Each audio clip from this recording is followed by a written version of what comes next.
গিন্নি, এবার তো ভালোই ফসল পেয়েছি বলো? হ্যাঁ সত্যি, মা লক্ষ্মী মুখ তুলে তাকিয়েছে, ভালো ফসল হয়েছে এবার। তা গিন্নি, এক কাজ করি, মানে আমরা তো দুই ভাই বোন, বোনটার ঘরে তো খুবই অভাব। তা এই যে বাবার জায়গা জমি, এর মধ্যে তো আমার বোনেরও অর্ধেক ভাগ আছে। তাই ভাবছি বোনের বাড়িতে কিছু ধান চাল দিয়ে আসলে হয় না? কি, বোনের বাড়ি দিবি? খবরদার, ওই কথা যেন আর কখনো মুখে না শুনি। যদি বোনের বাড়িতে ভাগ দিতে চাও তাহলে কিন্তু তোমার বাড়ি ঘরে আগুন জ্বালিয়ে আমি সোজা বাপের বাড়ি চলে যাবো। হ্যাঁ, সর্বনাশ করেছে রে গিন্নি, শালার বউটা আমার বোনটাকে দেখতেই পারে না, আমার একটা মাত্র বোন। আচ্ছা ঠিক আছে গিন্নি, তাই হবে। আমি বোনের বাড়িতে ধান টান পাঠাবো না। তো এক কাজ করি, মানে বোনের বাড়িতে খুবই অভাব, ওকে কয়েকটা দিন নিয়ে আসি। অনেক দিন বোনটা আসে না, কয়েকটা দিন একটু বেরিয়ে যা। হ্যাঁ তা নিয়ে আসতে পারো, কিন্তু ওই ভাগ দেওয়ার কথা যেন মুখে না আসে। ঠিক আছে গিন্নি, তাই হবে। আমি তাহলে যাই, বোনটাকে নিয়ে আসি। হ্যাঁ যাও, নিয়ে আসুক না, গায়ে গতরে খাটিয়ে ওর খাওয়ার পয়সা আমি উসুল করে নেব, এমনি এমনি বসিয়ে খাবো। একবার আসুক। গিন্নি, এই দেখো আমার বোনকে নিয়ে এসেছি। আয় বোন, আয়। এসেছো, খুব ভালো করেছো। আচ্ছা তাহলে আমি একটু বাজারে যাই, বোনটা যখন এসেছে কিছু বাজার টাজার করে নিয়ে আসি, কেমন? আজকে অনেকদিন পরে আমরা দুই ভাই বোনে মিলে একসঙ্গে বসে খাবো। আচ্ছা যাও, বাজার করে নিয়ে এসো। এই যে এসব নিয়ে পটের বিবির মতো দাঁড়িয়ে আছো, ব্যাপারটা কি? একটু গা গতটা নাড়াও, একটু কাজকর্ম করো, বসে বসে কিন্তু খাওয়া হবে না। বৌদি, আমি তো কাজ করতে কোনো ভয় পাই না, বাড়িতেও সবসময় কাজ করি, এখানে যখন আসি আমি তো বসে থাকি না, সবসময় আমি টুকটাক কাজ করেই যাই, সেটা বড় কথা না। ঘটনা হচ্ছে তুমি কোনো সময় আমার সঙ্গে একটু ভালোভাবে কথা বলো না, কেন কেন এরকম ব্যবহার করো আমার সঙ্গে? আমি কি তোমাদের কাছে বোঝা হয়ে গেছি? তাছাড়া আমি এসে তোমাদের ভাগের তো কিছু খাই না, এই যে বাবার জায়গা জমি রেখে গেছে এর মধ্যে তো আমারও অংশ আছে, আমি না হয় তার থেকে একটু খাই, তার জন্য তুমি এত রাগ করো কেন? কি, যত বড় মুখ নয় তত বড় কথা, অংশ দেখাচ্ছিস আমাকে? হ্যাঁ, বাবার অংশ তোকার মেয়েরে হার করে করে দেবো। হারামজাদি, ঢেমসি মাগি, তুই আমার মুখে মুখে চেপা করছিস। হ্যাঁ, ওদি আর মেরে না, মারবো না মানে তোকে মেরেই ফেলবো। বল, আরে কথা বলবি? যা, এই মুহূর্তে বেরিয়ে যা, তা না হলে তোকে আমি খুন করে ফেলবো। আচ্ছা বৌদি, আমি থাকবো না, আমি থাকবো না, আমি চলে যাচ্ছি বৌদি, আর কোনোদিন আসবো না এখানে।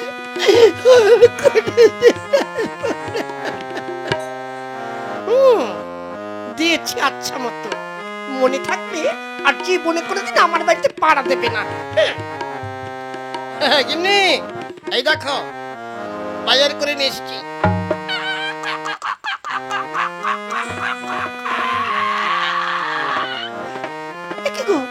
মুরগি, আস্ত মুরগি এনেছি ব্যাগের মধ্যে। সালা ডিম পেড়ে দেয় নাকি ব্যাগের মধ্যে কে জানে। আমার বোনটা কোথায় দেখছি না যে? আর বলো না, তোমার বোনকে সামনে একটু কাজের কথা বলেছি, বলেছি আমি একটু রান্নাঘরে ঢুকছি, তুই একটু উঠানটা ছাড় দে, তাই তেজ করে আবার চলে গেল। কি, আমার বোন সামান্য কাজের জন্য রাগ করে চলে যাবে? এ তো হতে পারে না, আমার বোন তো সেরকম প্রকৃতির মেয়ে নয়, নিশ্চয়ের মধ্যে কোনো ঘাবলা আছে। তাহলে বোনটা চলে গেল? হ্যাঁ, কত আশা করেছিলাম, একটা আস্ত দেশি মুরগি নিয়ে আসলাম, যে অনেক দিন পর দুই ভাই বোনে একসঙ্গে বসে খাবো, তার হলো না। ঠিক আছে, বোন যখন চলে গেছে, এই মুরগির মাংস আমি আর একা একা খেতে পারবো না। যাই বাজারে। কেন বাজার যাচ্ছ কেন? যেখান থেকে মুরগিটা এনেছিলাম সেখান থেকে ফেরত দিয়ে আসি। এই মুরগি আর আমি খেতে পারবো না রে গিন্নি, আর আমি খেতে পারবো না। যাই, আমি বাজারে যাই। বোনের জন্য দরজা করে উঠলে উঠেছে। বোন খেতে পারিনি বলে ও নিচেও খেলো না। চাকরি মরুক্ষে, যা আছে তাই রান্না করি।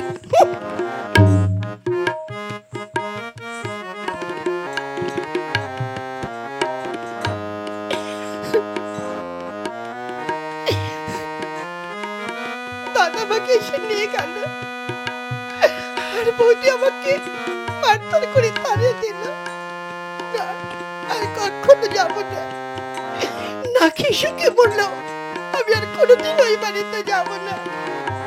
বোন, বোন রে, কি রে, তুই চলে আসলি কেন? আমাকে না বলে কেন চলে আসলি বল? কি করবো দাদা, বৌদি আমাকে যে মেরে তাড়িয়ে দিল। কি, তোর বৌদি তোর গায়ে হাত দিয়েছে? দেখ না, আমার পেছন দিকটা দেখ কিভাবে মেরেছে।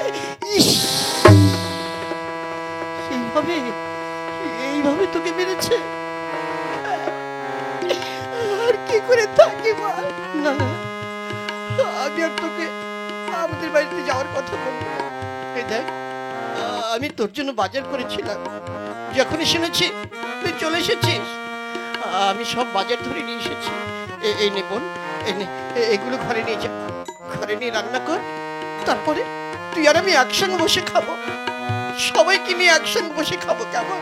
ঠিক আছে দাদা, আয় ভেতরে আয়। চল বোন, চল।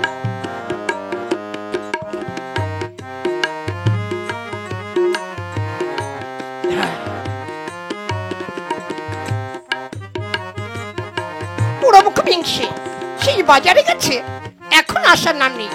রান্না বান্না করে বসে আছি, কখন আসবে কে জানে।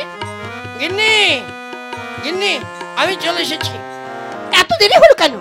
কখন স্নান করবে, কখন খাওয়া দাওয়া করবে? আর খাওয়া দাওয়া করার ইচ্ছা নেই রে গিন্নি। কেন, কি হয়েছে? খুব খারাপ একটা খবর শুনলাম। কি খবর? তোর বাপের বাড়ির গ্রাম থেকে একটা লোক এসেছে, সে এসে খবর দিল তোদের বাপের বাড়িতে না আগুন লেগে গেছে। কি? হ্যাঁ, আগুনে ওদের বাড়ি ঘর, তারপরে ঘরে যা ধান চাল যা ছিল সব পুরো ছাই হয়ে গেছে। হায় হায় হায় গো, এ কি শোনালে গো? আমার মা বাবা এখন কেমন আছে কে জানে গো। তুমি একটু কাজ করে না, আমাকে নিয়ে চলো আমার বাবার বাড়ি, আমি একটু দেখে আসবো। গিন্নি, কাটানো হচ্ছে বাড়ি ঘর পুড়ে গেছে, এখন গাছতলায় আছে, তুই গেলে আবার একটা ঝামেলা হবে। শুধু শুধু গিয়ে কোথায় থাকবি, কি করবি? তার চেয়ে গিন্নি আমি যাই।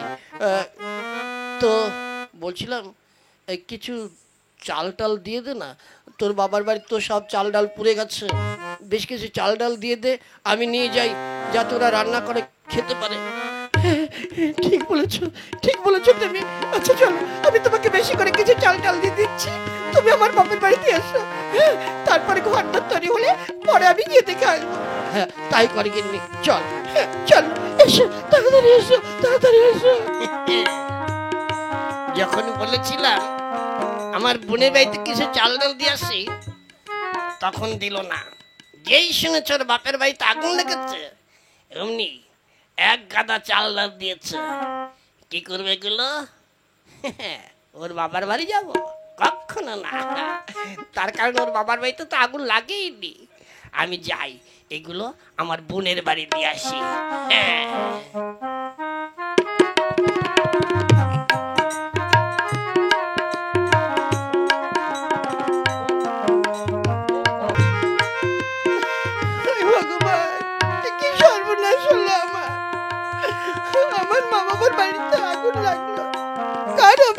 লাগলো আমার মা বাবার উপরে, কে জানে। গিন্নি, ও গিন্নি, তুমি এসেছো? কেমন আছো আমার মা বাবা? আরে কোনো চিন্তা করিস না, কোনো টেনশন নেই, কোনো টেনশন করতে হবে না। কেন? আরে সব ফলস খবর। ওরে ঘরে আগুন টাগুন কিচ্ছু লাগেনি। তাই? সত্যি বলছো? হ্যাঁ, আমি দেখে আসলাম। যেমন বাড়ি ঘর তেমনই আছে। হ্যাঁ, শুধু শুধু একটা মিথ্যে ঘটনা শোনালো এসে। তাহলে আমার মা বাবার কিছু হয়নি? তাহলে ওই চাল ডালগুলো দিয়ে এসেছিল? না, কেন দেবো? ঘরে আগুন লাগেনি, কিচ্ছু হয়নি, তাহলে আমি চাল ডালগুলো ওইখানে কেন দেবো? হেই, তাহলে চাল ডালগুলো কোথায়? কি করেছো? ওগুলো আমার বোনের বাড়িতে দিয়ে এসেছি। কি? তুমি তোমার বোনের বাড়িতে দিয়ে এসেছো? এত বড় সাহস তোমার! আমি এক্ষুনি যাবো, গিয়ে ওই চাল ডাল সব নিয়ে আসবো। যাই। এই গিন্নি, দাঁড়া দাঁড়া দাঁড়া। কি হলো? যাস না গিন্নি, যাস না। কেন? সেদিন তুই আমার বোনকে মেরে বের করেছিস। আমার বোন এখন তককে তককে আছে। তুই যখনই যাবি এই বাড়িতে না, তখন তোকে উল্টো বসান দিয়ে দেবে।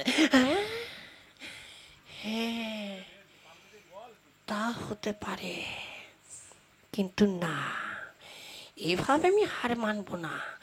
আমি প্রতিশোধ নেবই নেব, তবে একটু অন্য কায়দা করে ওকে এখানে আনতে হবে। বলছিলাম কি, সত্যি আমি খুব অন্যায় কাজ করে ফেলেছি তোমার বোনের গায়ে হাত দিয়ে।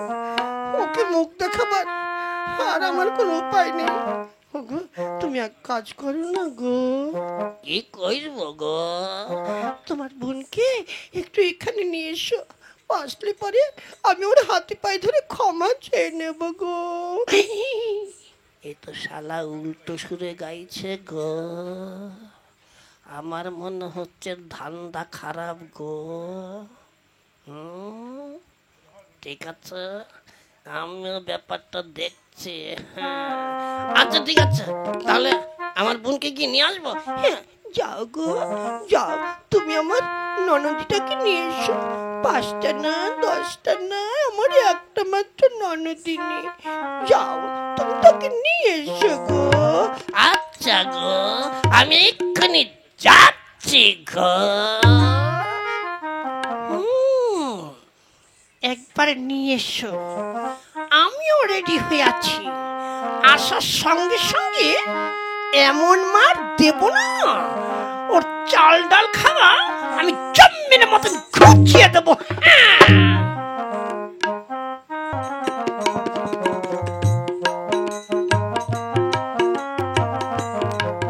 মেয়েটা অনেকদিন আসে না, কেমন আছে কি জানি।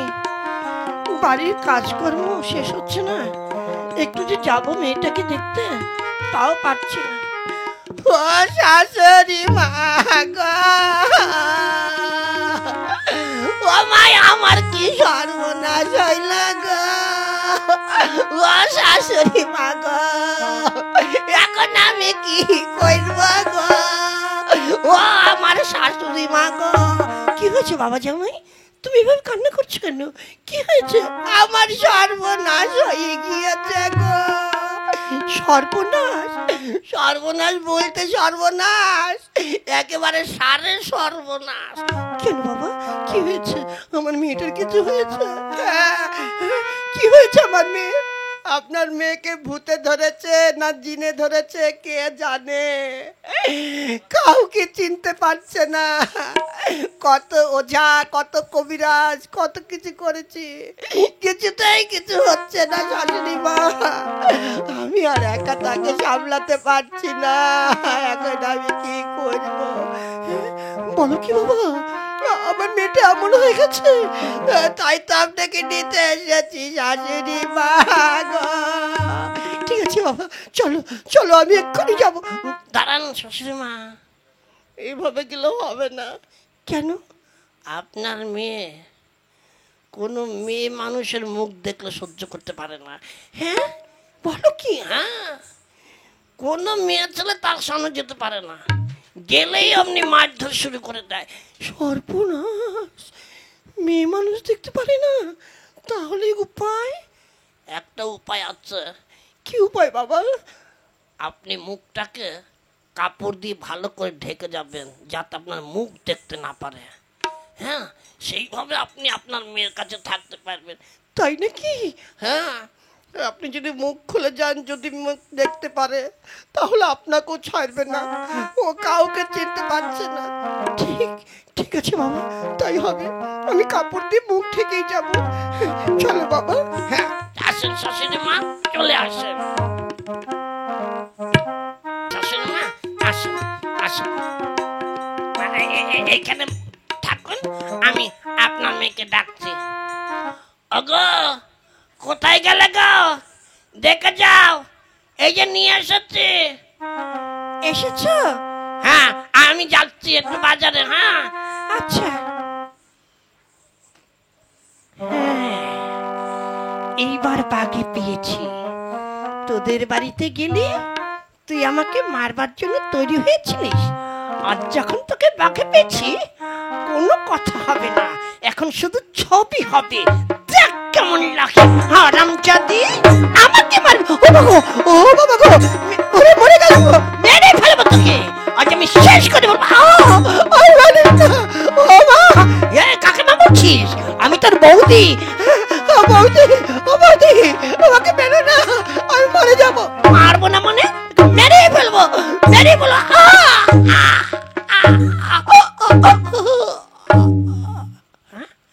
মরে টেরে গেল নাকি? যাক, দিয়েছে চম্মের দেওয়া। ও গিন্নি, গিন্নি, এ কি করেছিস? হ্যাঁ, তোর হাতে লাঠি, কি করেছিস তুই? দিয়েছি। তোমার বোন না বলেছিল তুমি আমাকে ওদের বাড়িতে গেলে আমাকে পিটাবে, তাই আজকে জম্মের পিটান পিটিয়েছি। তুই এইভাবে মেরেছিস, মেরে একবার অজ্ঞান করে দিয়েছিস? হ্যাঁ, এবার তুমি ডাক্তারখানায় নিয়ে যাও। ও গিন্নি, ডাক্তারখানা যাবার আগে একবার মুখের কাপড়টা খুলে দেখ, তুই কাকে মেরেছিস।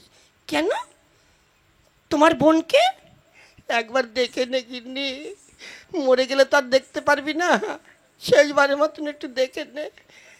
আচ্ছা ঠিক আছে, এত করে যখন বলছো তাহলে মুখের কাপড়টা খুলে এবার দেখি, শেষবারের মতন তোমার বোনের মুখটা জম্মের দেখা দেখি।